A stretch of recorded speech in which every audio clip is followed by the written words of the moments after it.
Okay. Marty, would you lead us in the pledge, please? Raise the flag.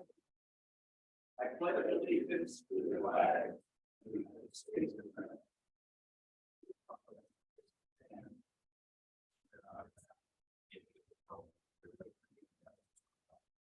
Thank you. Thank you, Marty. Okay, Joe, take it away. A song. Morning, President Diana. How are you? You know, I'm good, and I'm just so glad everyone's here. It looks like a great group today, and we're going to have a good time. Here's that. What's this? Man, that's not He's gonna text Jim, he's still sleeping, he doesn't know.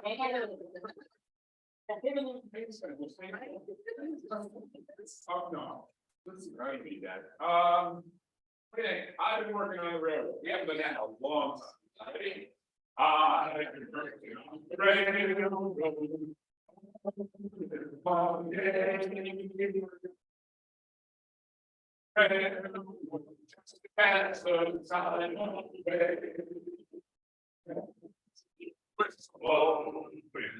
Right.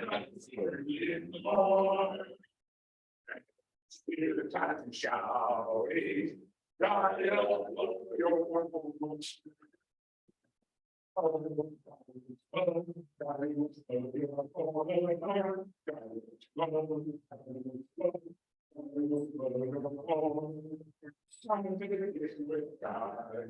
Someone did it, I know.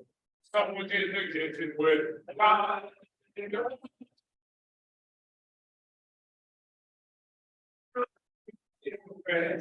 Singing, be by to the audio, be by to the audio, be by to the audio.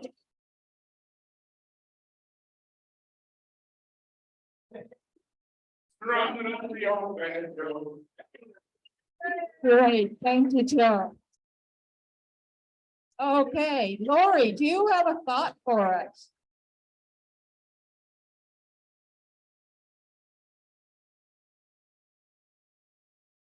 Right hands up. Everyone, right hands up. Right hands up. Thank you. That way the mouth closes and the hand goes up. Now you can hear Lori. Ooh, did you learn that at the conference? Did you learn that at the conference? Okay, good. All right, here's my thought, or not my thought, but it's Heather Fredrickson's thought. Volunteering is at the very core of being a human. No one has made it through life without someone else's help. Very good. Thank you, Lori, and so true.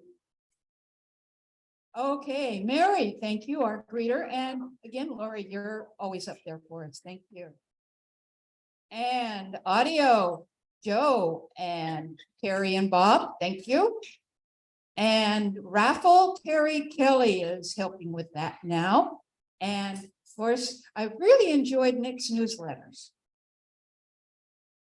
Okay, we need people to stay after. We have set up and take down, just a reminder.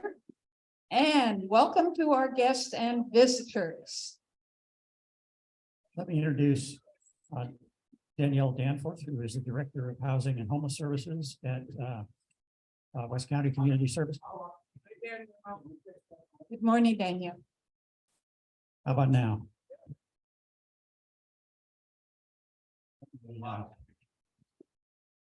You have another one up too? How about now? That sounds better. Danielle Danforth is the Director of Housing and Homeless Services at West County Community Services. And Maria Rico is the boots on the ground for that program, and she's going to be our presenter today.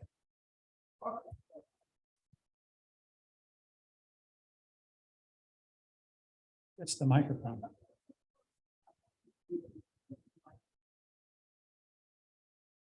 We have Greg Alexander here, principal at Laguna High School. And I would personally thank everyone in this room for not scaring my daughter away. This is her third Rotary breakfast, so I think maybe.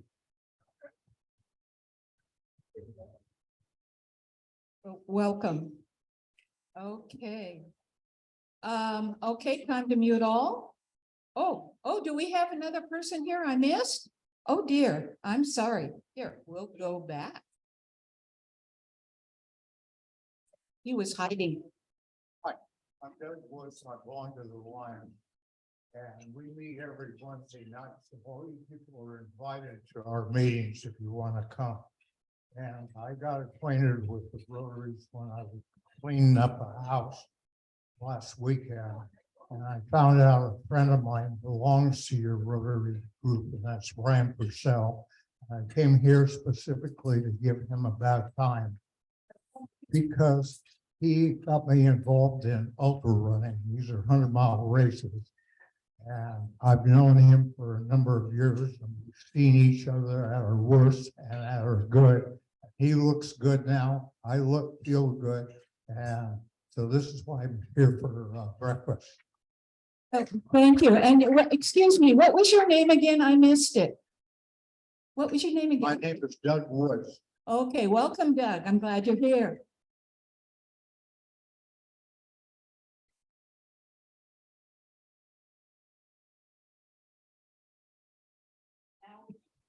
Now we can mute all. Okay, Michael and Jean McLaughlin, you have a happy anniversary coming up.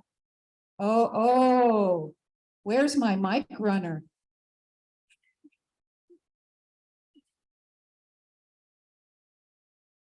We do. Next Tuesday, and we're gonna go to Starks. Unfortunately, made the reservation before I realized it was also poker night, so I guess I'm not playing poker. But it'll be, this is number 36. Congratulations. Okay, we have a bunch of Rotary anniversaries. Most of these people are absent now, but Mark Reeds, James Good, who's a honorary member, Henry Eckler, and Joyce Onoko. I'll be glad when Joyce can come back and join us too. Now, I would like to invite our two Rotary exchange students to come on up. Ophelia and Sarah. And this was the most fantastic district conference I was ever at. And I've been long since 1999. So it was great. And the youth really made it. So yeah, just a few words. I was thrilled with it. Yeah, no, we had a great time. It was so much fun. We got to do a little lip sync battle and we didn't win, but we were close to win. It was super fun. Fun to hang out with all our fellow exchange student friends. This was the last time for me that I got to see all people together. So that was a little sad, cried a little bit. But it was great. And there were some great speakers and, the speakers from the youth were also really great. So it was an awesome time. Yeah, it was amazing. I loved hanging out with all the other exchange students this year. And we had a great time. The food was really good. We really enjoyed, sleeping on the floor of the church. That was fun, it's a really good bonding experience. And the speakers were great. We had some great other youth exchange students do some speaking on behalf of us. And they were amazing. Well, yeah, William was there. Well, William is in the door right now. Yeah. Okay, well, thank you so much. And yeah, and after being there with all of the Rotarians and with our youth, I know that this world is in really good shape. I mean, I have nothing but bright feelings for the future when I see these young people and their strength and their ability. They're amazing. So thank you. Okay, there was a work day and I had this sent to me and this rebuilding together. Yeah, let's see. I see Bill Sauber there. And Dan or Bill, would one of you like to say a few words here?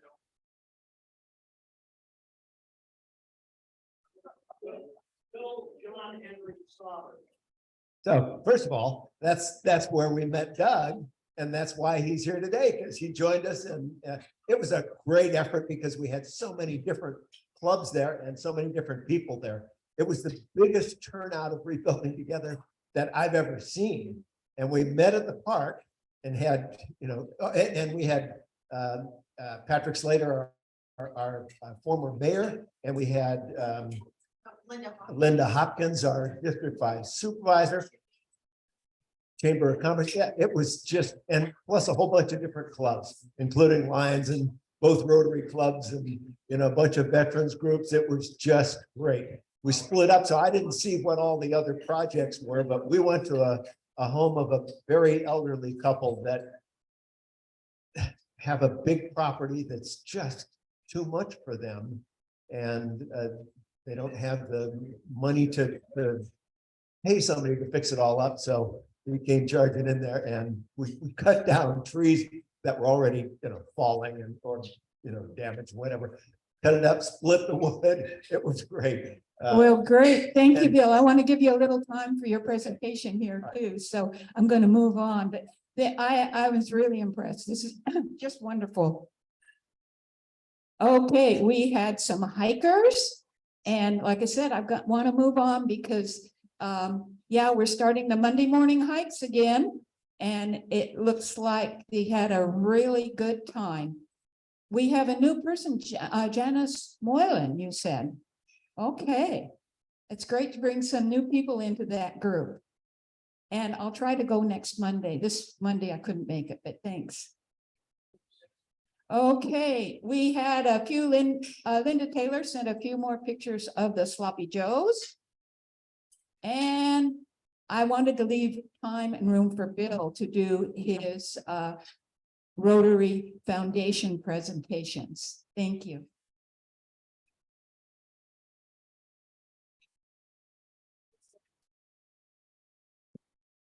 Good morning, fellow Rotarians. So as you know, we do a lot of good work by ourselves, working like we did over the weekend and raising money at the Sloppy Joe booth and those kinds of things. We have great meetings together, but we have a greater purpose in life. And that's where the foundation comes in. We as Rotarians have our own foundation and we contribute to it, and it does good in the world. The Rotary Foundation is one of the top rated organizations in the world. If you go on Charity Navigator or those other sites that rate the amount of money they get and how it's spent, our money gets spent doing things and not, it doesn't go to administration and a whole bunch of paid people and high executives. Most Rotarians are volunteers. And, our only staff is working on stuff. The other thing that's unique about the Rotary Foundation, when you give to Red Cross and American Cancer Society, all okay organizations, but that money goes out and somebody else spends it. The Rotary Foundation is unique in that when we give from our club, in 3 years, we get a chance to spend that money ourselves and we match it with current money. And then we go out and do good work that we know is going to do right because we're spending it. So it's important, and those of us that give to it make a difference in the world and support the Rotary Foundation. So Rotary Foundation has several ways of recognizing folks that give, and among those there's something called the Paul Harris Fellowship. And becoming a Paul Harris Fellow means that you have donated at least $1,000 to the Paul Harris foundation. And then it goes on. And Paul Harris plus one is after you give your second $1,000, and it continues on up until you give $10,000, and then you become a major donor. So the other thing that's a little unique about the Rotary Foundation, when you give money, you also get points, and your points can be used for other things. And you can honor other folks with that. Last year, we presented an honorary Paul Harris Fellowship to Lori Ament, Gus's daughter, who passed away. And she was involved in the club. She wasn't a member, but she came to most of our, she came to a lot of our fundraisers, and she came to most of our First Fridays. So that's a way of honoring folks. We had a person here. Dan, would you like to come up?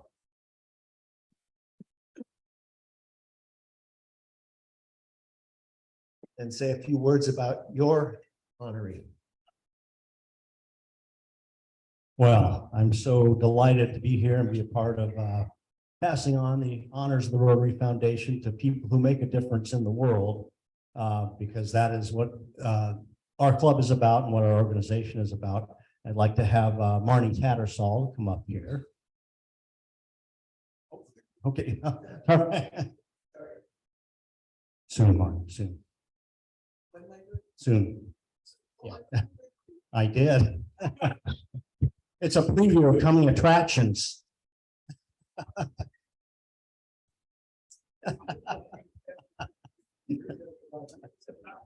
Now, this is the joke of the day, right?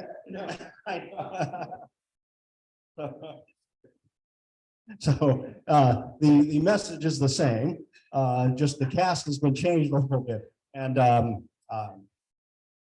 this is just what Bill has given me here is an honorary Paul Harris Fellow for my stepfather, Stephen McKay, who is taking care of my mom, who has pretty advanced dementia.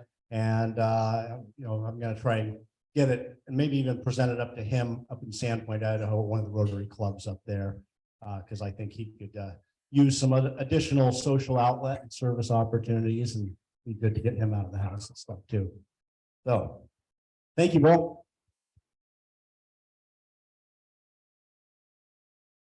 So that's unique in Rotary, is that when you get recognized for giving yourself, you also get a point for every dollar that you invest in the foundation, and you can use that. You can use those points to give away to other members to help them gain a Paul Harris Fellowship, and you can also give them away to honor someone in your life that you think is special, that deserves recognition, and it's just a way of honoring them. We have a list of other folks who have given, and over the past year or so, when we had stopped meeting, a number of folks continued to give, and they got their Paul Harris's, but we didn't always have a recognition ceremony. So I'd like to call up here Linton Hale, Michael Fells, Bob Keyser, Lori Darling, Brian Bauer, Rod McCauley, Gary Mashlam, and Michael McLaughlin.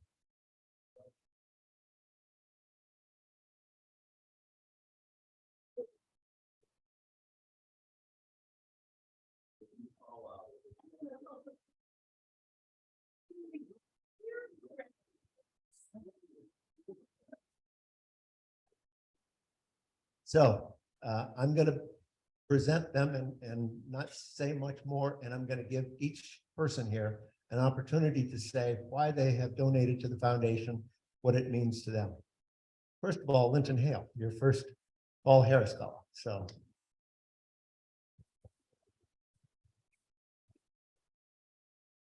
I'm not sure what to say other than that Rotary International is very inspiring. All the things that I've seen people do, and so impressed. I've done a little traveling, and I know how lucky we are. And I think it's good to share. Next, Michael Phelps, Paul Harris Fellow +2. Yeah, well, I think it's just a wonderful organization and the work that it does internationally has always impressed me a great deal. So I'm glad I can help.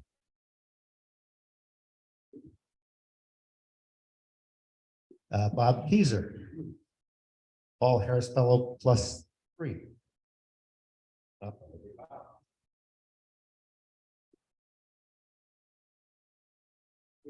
I may have lost your pin temporarily.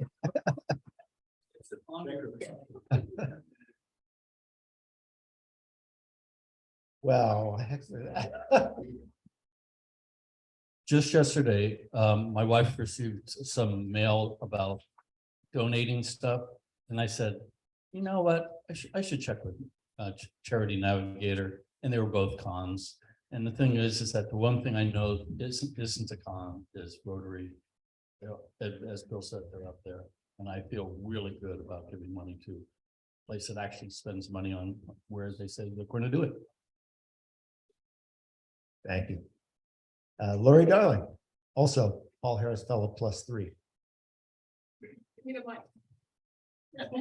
There you go, the strong woman up here. I love Rotary because I can't give a whole bunch, but I can give a little bit. And I know that it comes back, like you said earlier, threefold. And that's important to me, and we all give what we can, and helping the youth, helping the elderly, it's a passion, helping give toilets in places which we've all done. Jerry's got a passion, I'm sure he'll talk about his, but this is a special group of people, so anybody considering joining here, this is a great group. Brian Bauer, Paul Harris Fellow +4.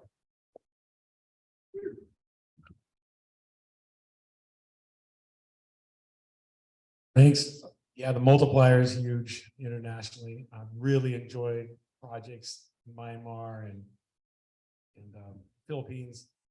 And in Haiti, the multiplier in Haiti is we paid for like 4 school benches and we got like 10 or 12 because local welders dove in and they just multiplied it. So again, it's more than 100% efficient sometimes it's 200%. So I love it. Rod McCauley isn't here today, but he also has a Paul Harris +4, so we'll be honoring him as soon as he shows up again. Jerry Meslin, Paul Harris +6.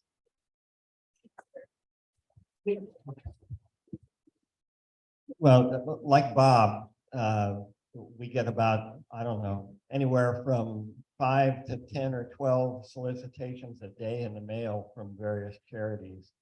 And my wife gives to a bunch. I guess that's why we get them. But I like the Rotary Foundation because of what everybody else has said. And I've gone to a project that our club supported, and I was the lead on it in Tanzania, and saw the good that it does. And I continue to have friends there, and we've given more money for other things, you know, like when they had COVID, and we bought some oxygen concentrators, and we're fixing up their health center in a rural town in Tanzania. Anyway, and we've done a lot in Uganda, and I've done 10 rotoplas missions, and it's been really inspiring.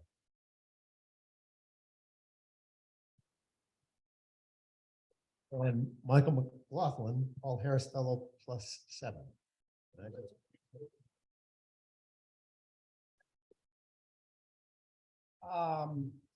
Rotary Foundation is Gene and my charity of choice. We have lots of opportunities to give money to lots of different places, and we've chosen to do it to the foundation. So I love it. And we've been in Uganda participating in outing, and it's tremendous.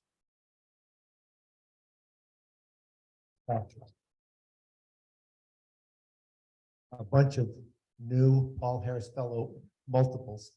Stand and honor them, please.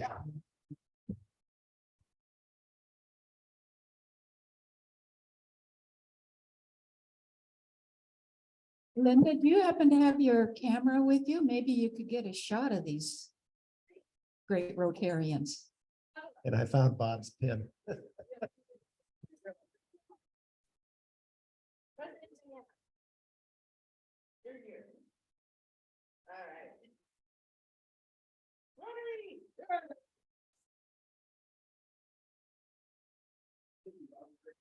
Oh, there it is again. Thank you. Okay, coming up, we have the Blues and Brews, not booze, brews and barbecues on June 3rd. We're helping out with the Noon Club on that one. And on the 4th, the Stand with Ukraine, it's going to be a party weekend, looks like. And do we have any announcements?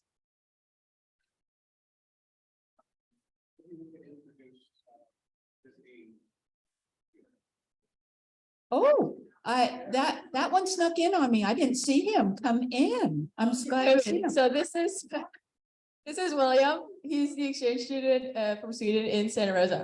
And he's going to school with me today. So he's going to shadow Sweden. Great. Okay, welcome, William. I'm glad you're here. Yeah, you were at the district conference too, were you? Great. It was such a good time. Pardon? I was there. Yeah. Definitely. Okay, Yeah, it was terrific. I was, like I said, so impressed with you. Thank you. On your, speaking of exchange students, on your table, you will find a flyer. The flyer is about hosting exchange students. And folks, we're getting count them, 2 exchange students this year. I've been in touch with one, a young woman from Uganda, whose name is Melissa. And I'm excited to share with you that we have the first host parent. Please stand down, Brent.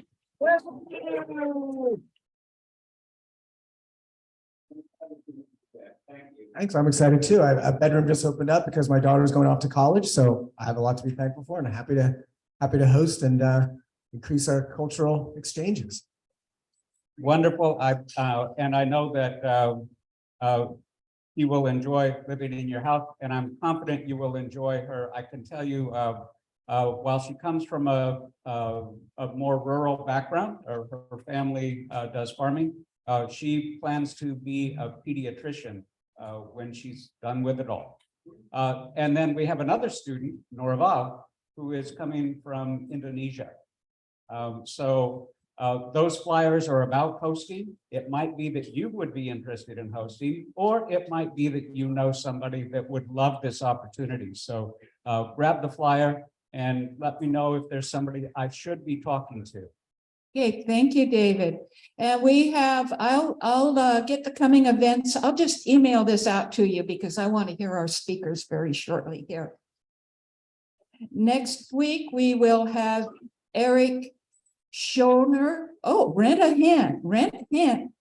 Hen rentals? That'll be interesting. I'll tell my 3 girls about it. I have hens. And today, Danielle, come on up. So meet Danielle Danforth and also Maria. Come on up here. So Maria is the main presenter here today, and Danielle is the boss. So Maria is on the spot here. So make sure that you give her lots of vocal praise and that sort of thing, that and within earshot of Danielle. Maria, in looking over her biography, I realized that she has kind of a very intentional trajectory that she embarked on in order to be able to do what she's doing today for West County Services. She's a Sonoma County native. She has an associate's degree in social and behavioral sciences. Then she went on and got a bachelor's in sociology from Cal State Sacramento. She started in the field with Progress Foundation, where she served as a lead counselor at the Crisis Residential Unit. And in this role, she played a role in stabilizing an acute mentally ill individual recovering from hospitalization. In that role, she also established links and collaborated with Sonoma County Behavioral Health and other partner agencies. And she's been able to leverage that collaborative approach. So now she's with West County Services, and she's the homeless outreach coordinator for West County Community Services. So thank you both for coming. We really appreciate it. And away you go. And then Maria, I hope I demonstrated it properly. You need to hold it right in front of your mouth. Hi, everyone. I'd just like to say a few things about Maria as well. I feel like she actually goes by Rico, everyone. I feel like actually the reason I hired her is I feel like she's following my footprints. I went to the same college. I was a director at Progress Foundation, and I saw her resume, and I'm like, oh, this is great. And we met and we hit it off, and she was actually my #1 choice, and I'm always happy when I get my #1 choice. And the city's been very happy with her too. We've enjoyed a very, very good relationship with the city of Sebastopol, managing Park Village as well. And when they needed to take a look at some of the homeless situation that's been in our culture countrywide has been increasing. It also hit Sebastopol, and everybody's familiar with Morris Street and other areas, Laguna, and they engaged our services then, and it's just been gangbusters. And it's a very difficult job to do, and it's important to have the right person in that, somebody who can come here and present like this, as well as somebody who can actually put on the jeans, the t-shirt, and go out into Laguna and fight the mosquitoes and do the job for the people who are out there who hopefully can make the transition. But even if we can help them in the moment, just take that step, make that relationship. And Maria has been doing just that. In fact, somebody I engaged with 6 years ago when we started with Park Village just moved in there. And it was Maria and one of my people from Park Village. We had an opening, and I'm so glad because I wanted him to be our first there. And now he's in there. And that just goes 6 years trying to work with this individual who's been homeless for 16 years, 7 years old, and now he's housed. So Maria just did that. That's that, just said, he's on the list. I'm like, done. So without having that conduit, these things wouldn't happen. Somebody has to make that relationship. Somebody has to get them on the list. Somebody has to be their advocate. It's not going to happen in the vacuum. So this is our advocate here, and just housing different people wonderfully, putting them in our car, bringing them to the shelter, getting those services going, getting that relationship going. So I'm really happy to have her on my staff, and I know that City of Sebastopol has said the same thing.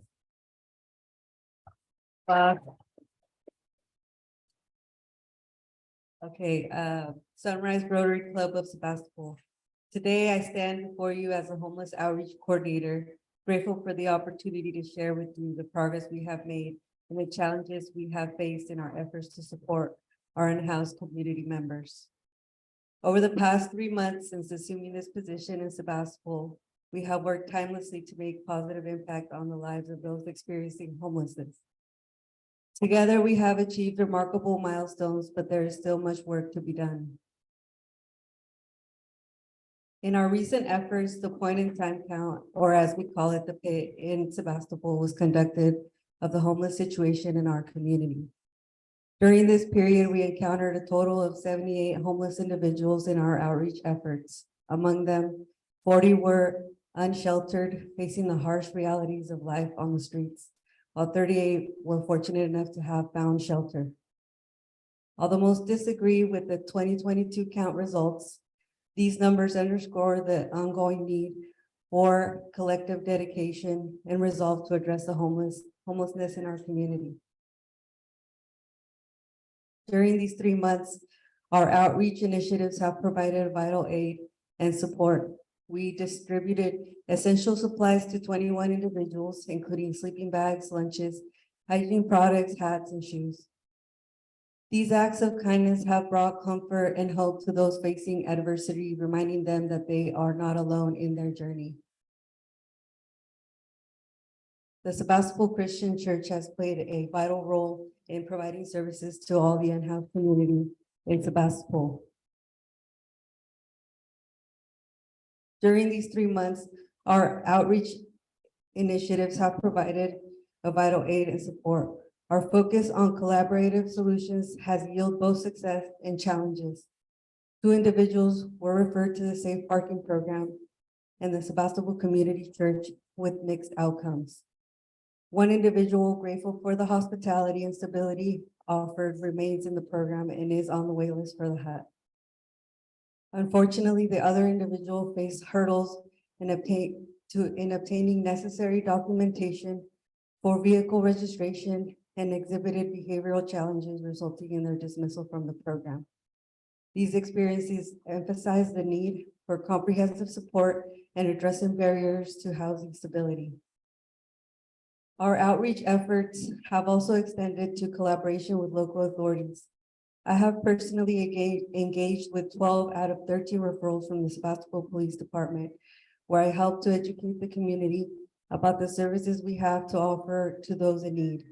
This partnership demonstrates the power of cooperation in providing support to valuable individuals and fostering a stronger, more inclusive community. Recognizing the importance of access to essential services, we have provided 38 bus passes to individuals in need, enabling to attend crucial appointments related to medical care, mental health services, probation requirements, and DMV matters. By removing transportation barriers, we are facilitating access to vital resources and support systems. We are making significant progress towards the long-term solutions. Currently, 2 individuals are residing in the hut at the Sebastopol Community Church, with 1 actively seeking employment and searching for a place to call home. These individuals represent the hope and potential that exists when we come together as a community to create opportunities for lasting change. Additionally, we have taken steps to ensure that those experiencing homelessness have access to vital resources and services. 21 individuals have been successfully enrolled in coordinated entry for the housing prioritization list for Sonoma County, opening doors for stable housing solutions. Furthermore, we have made 10 referrals to the Whole Person Care Program with Sonoma County Behavioral Health, supporting comprehensive care and assistance for individuals facing multiple challenges. Additionally, we have assisted with 25 food stamp applications, ensuring the basic nutrition needs are met. In response to the ongoing COVID-19 pandemic, we have facilitated 5 out of 8 successful referrals to the COVID navigation site in Guerneville. These referrals have provided a safe and supportive environment for individuals during these uncertain times. Our commitment to helping individuals regain stability and housing has been further exemplified through relief fund requests. 2 individuals have successfully navigated through the process, receiving critical support that has propelled them closer to finding stability and a place to call home. While we celebrate our progress, we must also remember the lives we have lost. 3 individuals from our unhoused community have passed away within the past 2 months, with 2 cases remaining unresolved. Each loss serves as a painful reminder of the urgency with which we must act to provide solutions and support to those in need. As we move forward, we must also address the challenges associated with the temporary camps. During our outreach efforts, we have identified 39 camps in our community. While many of them appear clear at the moment, we must remain vigilant as new camps emerge and existing ones face the threat of being cleared out. While we reflect on our journey, I am delighted to share 2 remarkable success stories that have emerged from our collective efforts. These stories exemplify the transformative impact we can have when we come together as a community to support our unhoused neighbors. First, I am thrilled to announce that one individual who had been navigating the challenges of homelessness for over a decade has become successfully placed in permanent supportive housing. Through our collaborative efforts and the generosity of donors, they now reside in the first donated tiny home at Park Village in Sebastopol. This achievement not only provides them with a safe and stable living environment, but also opens doors to essential services and support as they rebuild their lives. In another inspiring journey, we encountered an individual who had been sleeping in their car at the Lucky's parking lot for several months. Throughout our outreach efforts, they accessed free meals and received crisis funds, which helped them pay for their car registration. But the story doesn't end there. This individual's determination and resilience paid off when they were hired as a security guard for the Coast Guard. With their newfound employment, they were able to secure a place to rent, taking significant steps towards stability and independence. Both of these individuals are incredibly grateful for the assistance they received and the continued encouragement they receive along their respective journeys. These success stories serve as a testament to the power of compassion, collaboration, and unwavering support. It is through our collective efforts that we can create tangible change in the lives of our unhoused community members. As we look to the future, let us be inspired by the stories of triumph and use them as a catalyst to drive our ambitions forward. We have the opportunity to make a lasting impact on the lives of countless individuals and create a community where homelessness is no longer a reality. With determination, innovation, and unwavering commitment to social justice, we can forge a path towards a brighter future for all. Thank you for your continued support, dedication, and belief in the power of community. Together, let us strive to create a society where everyone has a place to call home and a chance to thrive.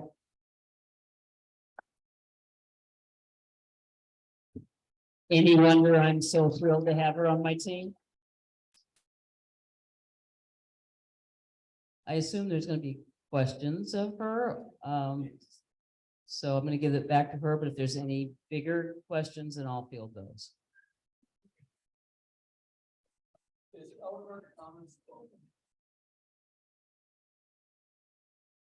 Elderberry Commons was purchased with home key money, and the intention of all the home key money is to be permanent supported housing. Because the pandemic hit at the same time, the county was able to convert its use for a while to house extremely medically vulnerable people there. It is now reverting into what it was supposed to be, is permanent housing for about 31 units, but could be more than 31 people if you have couples. So they have emptied it at this point. Everybody who was there has been housed. There's about 6 people that are temporarily housed in a hotel that's being paid for because they do have a place to go to that just wasn't ready yet. So all those people were placed. So it's empty right now. It is a collaboration. It's one of the collaborations between my department and Burbank. They will be doing the renovations and own the property eventually. And we will be providing the services. We'll have 2 on-site case managers, a navigation specialist. There will be a resident manager on site as well. And a part-time, we're not sure what the title will be yet, but it'll be a housing assistant manager. Anyway, somebody to help me out with my department because it's getting bigger. So that and George's Hideaway will be on board as well. So it is empty right now, going through the process of getting permits and whatnot to make the final transition, because there's some structural rehab that has to happen. Making little kitchenettes to make them efficiency units so they can be in their own place. So hopefully that helps. Yeah, You'll start seeing me. I was actually there yesterday and I'm gonna be there today.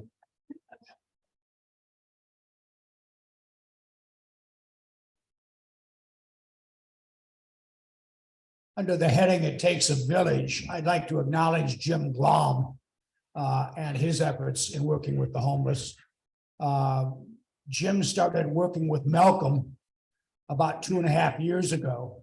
And Malcolm is the gentleman there on the left that finally got a tiny home. And it's been a long slog. And I think we're all very proud of Malcolm. So thank you for your assistance. You're welcome. And we understand there's a documentary, if you call it a video, that's being developed by Michael Little. Do you know the status of that? At the park? I guess it's the park up here by the new Starbucks or whatever you call it. What's that? Yeah, the RV park. That's a totally separate thing. Yeah, that's not us, that's Saves. Yeah. So, yeah. Did you interact with them at all? Oh, of course. I mean, they're homeless people and Miss Lawry's been part of, you know, our efforts in the beginning before they actually transitioned from homeless action. When they got funding, they needed to have a 501c3, so that's when the spinoff of Saves came in. And we're, you know, in collaboration with them. And of course, one thing you didn't mention, your coordinated entry access site. So, yeah, so she can actually meet with somebody in the moment, which didn't happen before, put them directly into coordinated entry instead of having to send them somewhere else. And she actually does coordinated entry for that site. So if they have somebody who comes in and is in coordinated entry, this person will sit down with them, do it right there on the spot, get them in there. And the thing about coordinated entry is you can't get in to services without being on that list, because most of us have to take our referrals from that list. So they can be homeless out here and we can be doing everything that we need to do, but if they're not on that list, they're not going to get a referral to, say, Mill Street or to, you know, most of the housing. There's the 1,200 housing sites. They just can't get a referral. So getting them on that list, and she shows up with the computer and the papers and does it on the spot. I saw a few months ago, they cleared a bunch of people who were living along the bike trail. And I heard the same thing happen in Petaluma. And then I just read yesterday, I saw pictures of rocks down. So people can't camp in these areas. And I'm just wondering what's happening to those people, or what, you know. So there's a law that says that people cannot be displaced from government property if there's not a referral for them. So each person, one of our roles in that, and we were part of when they did Laguna a couple of years ago, is we actually, that's our partnership, part of our partnership with the police departments, and is that we know about it, we go in, we work with the people really extensively, and we give them that heads up.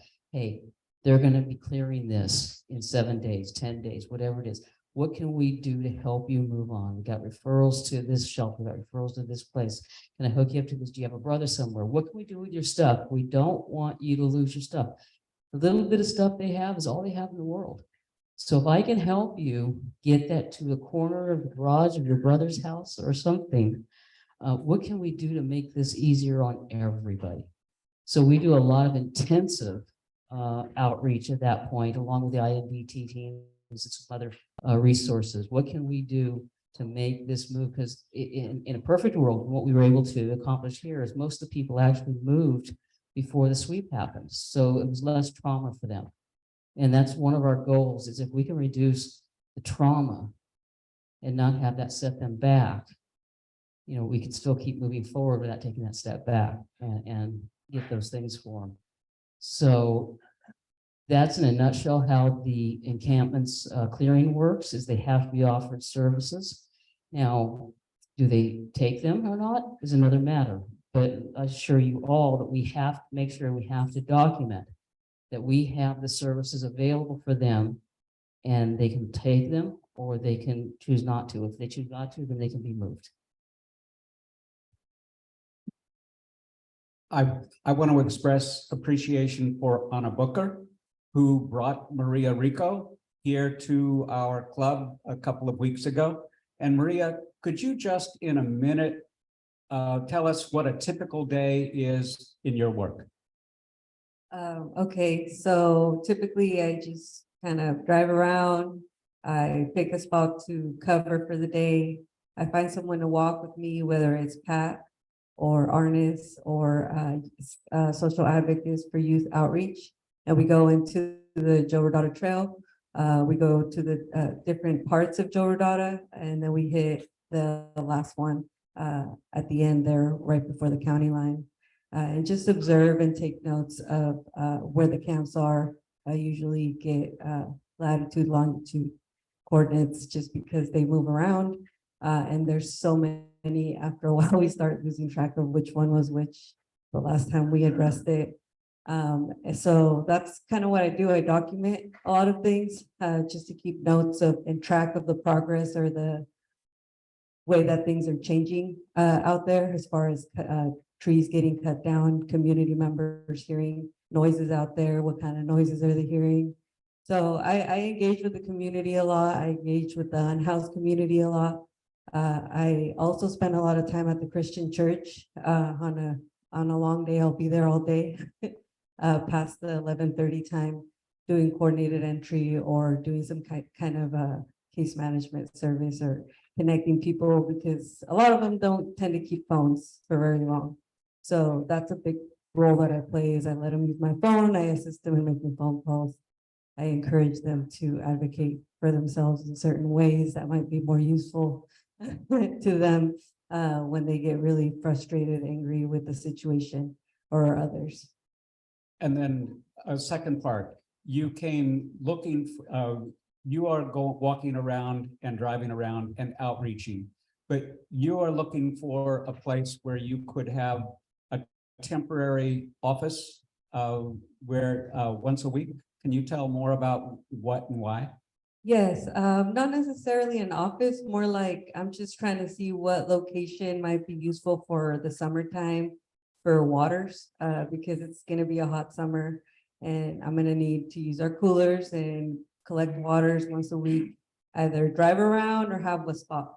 So that's kind of where I'm at. It was just an idea. I wasn't really planning on doing anything. It was just in the air in my mind when I walked in here and I met you.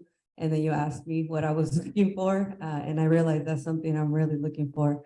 And I don't want to take away from the community and the great things that it's got going on. Like, I don't want to take over the library. The church is already covering that area. The Christian church is covering that area pretty well. And I see a lot of activity happening in the Joe Rodata Trail. So I'm just kind of feeling the lay of the land to see what I can do to prepare for the summer.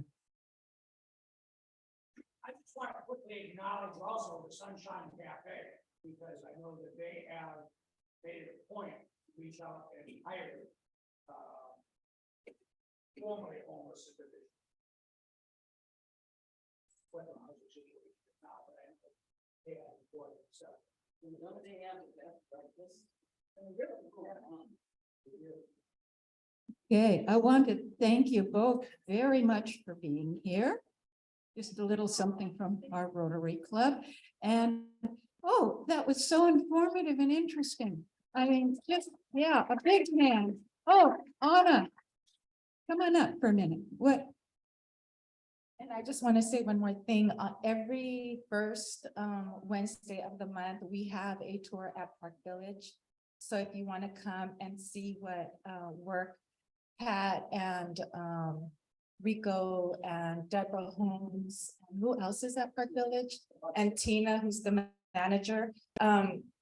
We can take up to 3-4 people to Park Village, meet them at 10:30 there, and then walk through Park Village so people can see the first tiny house that has been donated to us by Marion Weinreb. That was her name. Marion, a lady named Marion Weinreb, who donated in honor of her son. And it's actually a beautiful location for individuals that come from, nothing to little, and then they come here to Park Village and they live on this beautiful land. So if you're interested, please contact me. We have the tours every first Wednesday of the month, and our next one is this coming, I believe it's the 8th of June. So if you're interested, please contact Anna Booker of West County Community Services. That's the first Wednesday at 10:30 and contact Anna. Okay. Wonderful. Well, again, thank you very much. And thank you, Anna, for having this presentation. Appreciate it. Okay,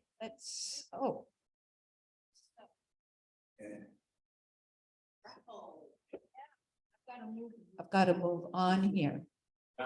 Raffle, I know, but first I have to fix my video. So.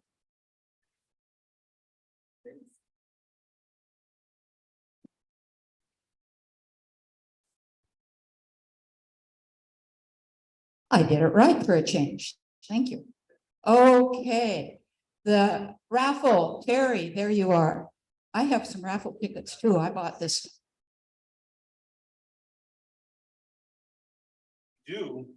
I do. We'll see if I win something. Me too. Hey, we stepped it up. There was 25 tickets sold this week. Oh, Great. But I did the last 10, but that's all right. Well, we know who to support. It's our club. The beginning. It's the beginning. Who needs a mother? Who needs a mind? So, as you know, this raffle goes to help support club services partially and support your wallets at some point, but hopefully a long time ago, a long time to come. Last time we had this run the gamut, about $180 in the pot. So now we're up to, if I remember, Jerry, we're at 33. That's good to me. Jerry says it's 40. No, who knows what it is. So we need the most honest person in the room. The most honest, no. Oliver, no, I don't want dog tongue on anything else in my life. A lion. A lion. We found the honest lion. Just one. The winning ticket. Well, thank you. That's me. Yeah, well, that's not what. I'm a winner. That's not what won, because Marty didn't see what the ticket was that was drawn. 147, Marty was just right? shooting his mouth off. Marty has no idea what ticket was drawn. Oh, okay. Well, that's what's problem. So this is May, so you've been president for 11 months. Don't listen to a word that man says. Okay, I'll try. It's kind of hard sometimes. Quote the Jerry Seinfeld show. The quote, yeah, if you say anything, say $20 and that shuts him up. But the quote Jerry Seinfeld, yada, yada, yada. So the winning ticket is, it's not yours, 214130. No? Oh, wait. Please. Hello, Wayne. This is actually Brian's. He left me the tickets, so I'm not sure if I win for him. I'm gonna donate the money to the club. That's what I'm gonna do. Yeah. That's fine. So, check red balls in there. It's not the one that's on. I can't feel the color very well. You're the scientist. You can feel the blue, but you can't. Well, here's another chance to win. I'm gonna do the joke of the day too, right? So should I just hang in here? Yeah, just hang in there. Oh, I messed up, but you do the joke for the day. That's my mess up. Sorry about that. So the joke of the day, there's a fine line between the numerator and the denominator. Perfect for a mathematician. Thank you. Okay. Okay, Joe, take it away.